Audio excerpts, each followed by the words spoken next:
वो आएगा जिससे संचित कर्मों के द्वारा शरीर की रचना हुई है। वो दो ही प्रकार के कर्म हैं, शुभ और अशुभ।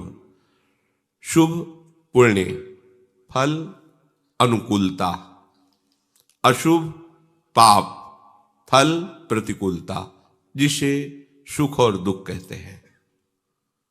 ये अवश्य में भोक्तव्यम कृतम कर्म शुभाशुभम। जिस संचित कर्म से कुछ कर्मों का परिणाम निकाल करके इस शरीर की रचना हुई है, उसमें जो शुभ अशुभ मिश्रित है वो सुख दुख आएगा। पर जो आप भजन कर रहे हैं, ये आपको ऐसी सामर्थ्य देगा कि आप उस सुख में अभिमान में नहीं आएंगे और दुख में आप शोकित नहीं होंगे। आपको दुख सुख से बचाकर अखंड आनंद में ये भजन विश्राम देगा। पर भजन प्रयत्न पूर्वक करें, सतत करें और महत्व बुद्धि रखें कि इससे बड़ा कोई संपत्ति नहीं है, भजन से बड़ा कोई मित्र नहीं है, भजन से बड़ा कोई हमारा रक्षक नहीं है, भजन से बड़ा कोई आनंद नहीं है। और ये सत्य है। इसके अलावा जितना भी ब्रह्मा के द्वारा रचा हुआ प्रपंच है, ये मायाकृत है। मायाकृत जो है नहीं पर दिखाई दे रहा है, सत्य है सच्चिदानंद प्रभु का नाम रूप लीला धाम। प्रभु श्री कृष्णचंद्र जो भूत भविष्य वर्तमान सबको वर्तमान की तरह ही देख रहे हैं, उन्हें सब दिखाई दे रहा है। ये जीव क्या था, क्या है, क्या होगा, क्या कर रहा है, क्या किया था, क्या करेगा, सब उन्हें पता है।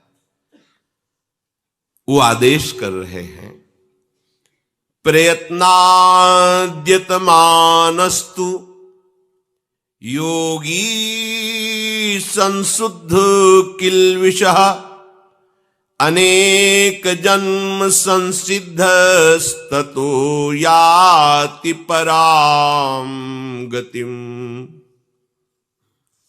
जो उपासक प्रयत्न पूर्वक यत्न करता है भजन का, प्रायः वार्ता में ऐसे बोलते हैं कि हमारा तो भजन होता नहीं, कुछ बोलते हमसे भजन नहीं होता।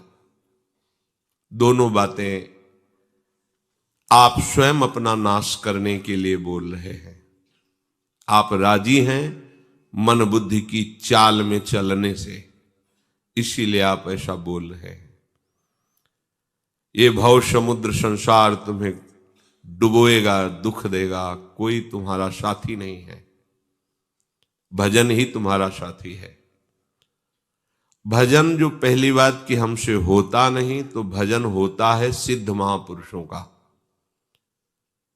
जिन्होंने श्वास और नाम को एकम एक कर दिया है। श्वास श्वास सुमिरन करे दुविधा रहाय न कोय। प्रत्येक क्षण नाम में डूबे हुए हैं। अब उनको नाम जपना नहीं पड़ता, स्वाभाविक चलता है। जो कहते हैं हमसे भजन नहीं होता है, ये आपकी मानी हुई प्रमाद स्थिति है, क्योंकि आप में क्रिया शक्ति है। आप उस क्रिया शक्ति का प्रयोग शास्त्र विरुद्ध आचरणों में करते हैं। आपका मन मलिन हो गया है, पाप अधिक मात्रा में हो गया है, इसलिए आपके अंदर ऐसी भावना बन रही कि मेरे से भजन नहीं हो सकता। ये पाप का लक्षण है। पापवंत कर सहज स्वभाऊ, भजन मोर तिहि भावन काऊ। जब हमारे पाप अधिक हो जाते हैं तो भजन करने की भावना का ही वो नाश कर देते हैं। हमसे नहीं हो पाएगा ये सब, पाप अधिक हो गए।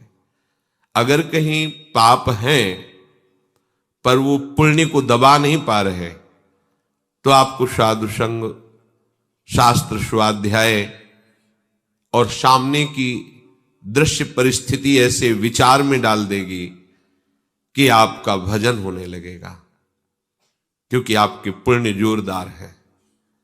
अगर पुण्य को दबा करके पाप ऊपर बढ़ गया है तो फिर यही बात आएगी, हमसे भजन नहीं होता। इसके लिए भी उपाय भजन ही है। जबरदस्ती भजन करो। जरूरी थोड़ी जब हम पैसा कमाने जाते हैं कि हमें मनोनुकूल ही काम मिले।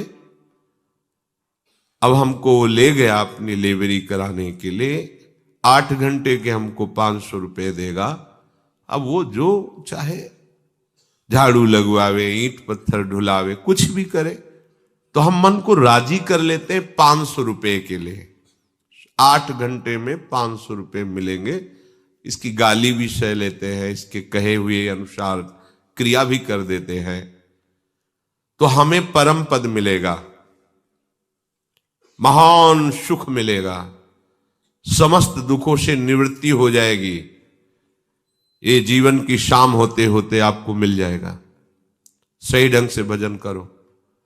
तय बालक नहीं भर्यो शयानब, काहे कृष्ण भजत नहीं नीके। ठीक से भजन करो।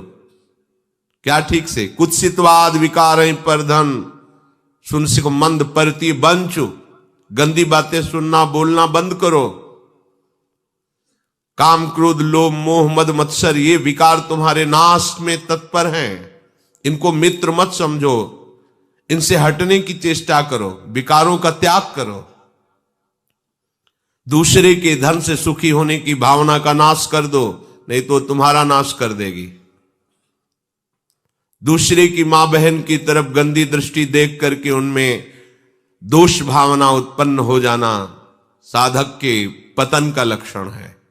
किसी भी माता बहन को भोग दृष्टि से देखना, ये साधक पतित हो चुका है। पतन हो जाएगा नहीं, पतित हो चुका है, इसलिए उसकी ऐसी दृष्टि है। कुत्सितवाद विकार ही परधन, सुन सिख मंद परती बंचु। जब तक हम असाधनों का, इन असाधनों का त्याग करने के लिए प्रयत्न नहीं करेंगे, तब तक भजन कैसे हो पाएगा? इसलिए तू बालक नहीं भर्यो शयानव, तेरे में बड़ी चतुरता भरी हुई है। दूसरे की बेईमानी करने के लिए, दूसरे के छल कपट हिंसा व्यभिचार, इन दोषों में उस चतुरता का प्रयोग कर रहे हो। भजन में करो, भजन में इनसे बचने के लिए करो। चतुरता का प्रयोग शयानप इनमें लिप्त होने के लिए नहीं, इनसे बचने के लिए करो। ठीक से भजन करो। श्री भगवान आदेश कर रहे हैं, प्रयत्नाद्यत मानस्तु योगी संशुद्ध किलविषः। सारे पाप नष्ट हो जाते हैं जो प्रयत्न पूर्वक भजन करता है। उपासक को प्रयत्न करना पड़ेगा। जब तक हमारे पाप जमा हैं तब तक वो भजन में रुचि नहीं होने देंगे। ये बात बैठा लो। अब